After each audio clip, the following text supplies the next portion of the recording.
정봉주 같은 사람이 공천을 받는 민주당은 정말 저는 제정신이 아니라라고 저는 그렇게 생각을 합니다. 근데 어쨌든 뭐 뽑혔기 때문에 우리가 저거를 보기는 봐야 되는데요. 정봉주가 사실 뭐라고 했느냐. 이걸 딱 뚜껑을 열었더니만 2015년이었습니까? 그때 그 DMZ의 목함지뢰 사건이 있었지 않습니까?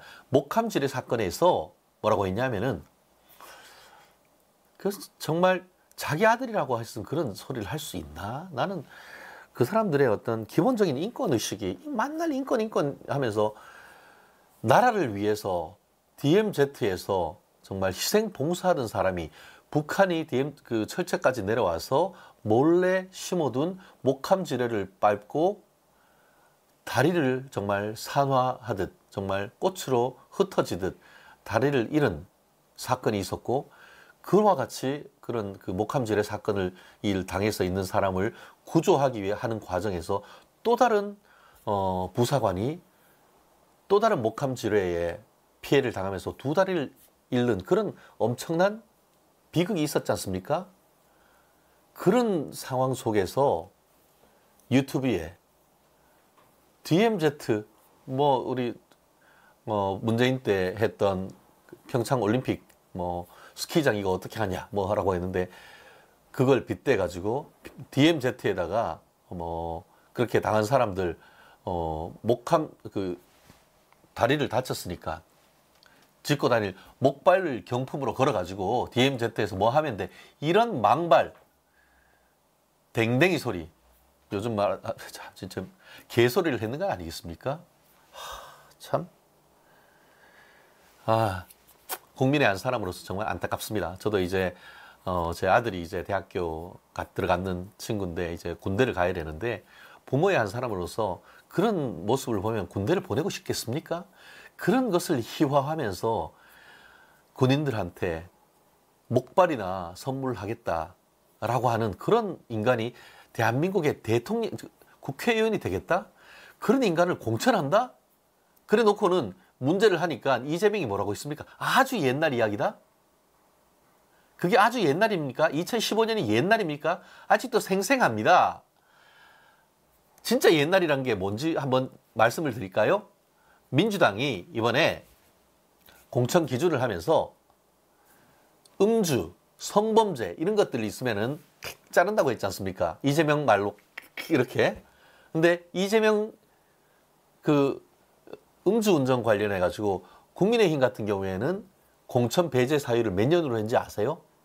20년 했습니다. 20년 전. 2024년이니까 2004년, 2002년 월드컵이 있는 다음 해 있는 데까지 그때부터 20년 동안 그 음주운전 전과가 있으면은 공천 배제. 그런데 민주당은 약간 달라요. 15년이야, 15년. 국민의힘보다 5년 짧아. 왜 짧게요? 왜 짧겠어요?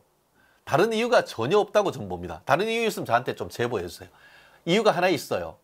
이재명이 15년 하면은 이재명의 음주운전 전과가 빠지는데 20년 하면 거기 들어가거든. 그거 이외에는 달리 설명할 방법이 없어요.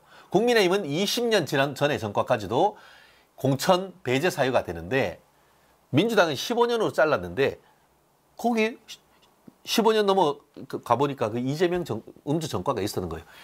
진짜 오래된 거라고 하면 그렇게 한 15년, 20년을 해야지.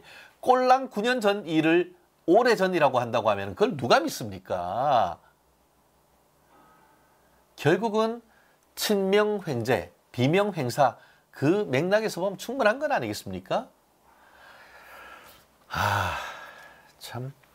그래 놓고 또 그것 외에도 오늘 뭐 나온 게 많습니다. 또 우리 정봉주 같은 경우에는 몇 년 전에 또 머리 빡빡 깎여진 상태에서 우리 불교계 특히 이제 우리나라 정통 불교의 줄이라고 할 수 있는 조계종 스님들을 뭐 거의 쌍욕을 하면서 비난하면서 말에 입에 담을 수 없는 그런 얘기를 했던 내용들이 있습니다. 거기다가 금태섭 전 의원 같은 경우에도 이렇게 까발리면서 정봉주가 금태섭에 대해서 내가 자기도 그 옛날에 명예훼손 발언했는 걸로 해서 깜빵 갔다 왔지 않습니까? 한 2년 갔다 왔나요? 제 횟수는 정확하게 기억이 안 나는데 거기서 나오면서 내가 깜빵에 있는 조폭들 내가 쉽게 말하면 다 알아. 건달들 다 아는데 라고 하면서 금태섭 의원을 협박했다는 것 아닙니까? 이런 사람이 민주당의 국회의원으로서 아주 좋은 텃밭에서 공천받는 그런 모습을 보면서 민주주의의 위기가 맞다.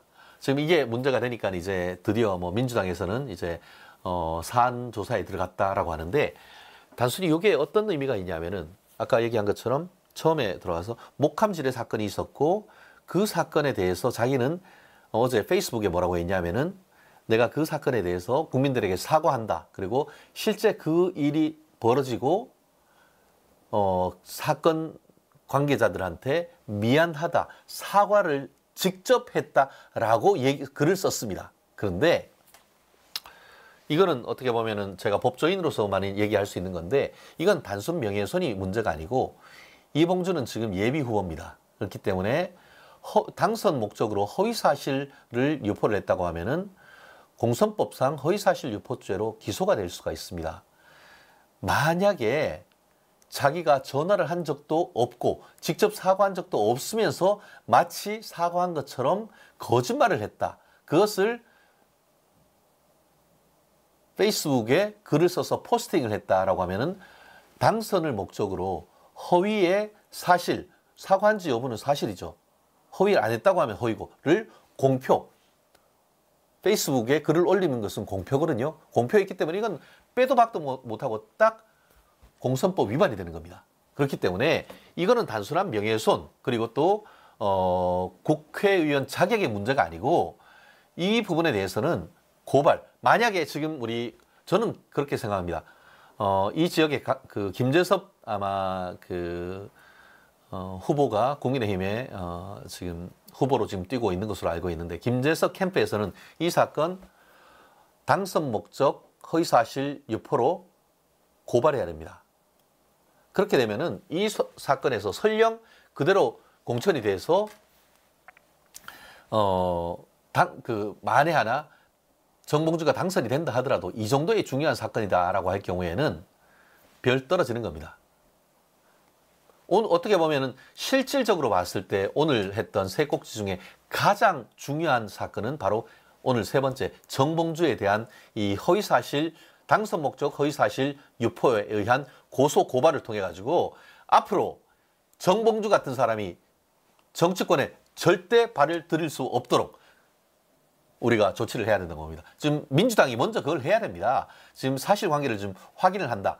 실제로 지금 그 천안함 피해자 두 분 같은 경우에는 나는 절대 그때에 전화를 받던 직접 찾아오건 사과를 받은 적이 없다라고 지금 선을 긋고 있단 말이에요.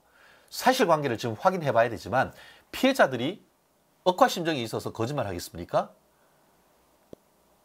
오히려 어떻게 보면은 김재섭 그 후보가 고소 고발을 하거나 아니면은 이 천안함 피해자들 그리고 천안함이 목함질의 피해자들과 유족들이 형사 고발을 해야 된다고 봅니다. 저는 이거를. 그래서 본때를 저는 진짜 반드시 보여줘야 된다고 생각을 합니다. 그렇습니다.